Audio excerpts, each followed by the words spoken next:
两条路要行的时间啦，慢慢的行，都俩行得少。田田前正宗嘅腳鋪，離太海大鐵條古拖行業程度，正宗講有特別要通化，佢都用嘅時間，真見講到講唔得。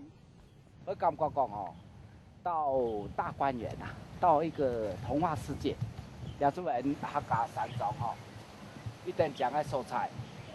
在過行工前，行看呢度日本數位系列西板橋，為佢要通化之前，唔係做地先嚟了解有特別嘅歷史。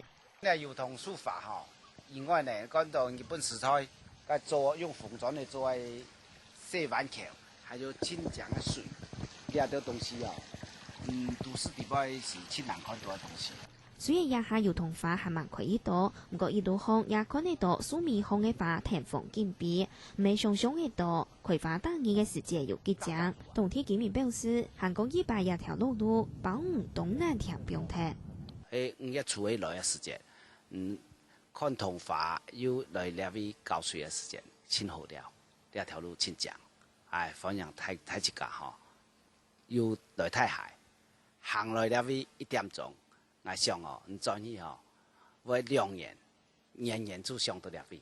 仲係險送講嘅要通化麼？早地計劃嚟到太海大鐵條路，出題看得到講嘅5日線，未敢數味道，奮鬥之內次也從快，學新聞亂塔拖延波拖。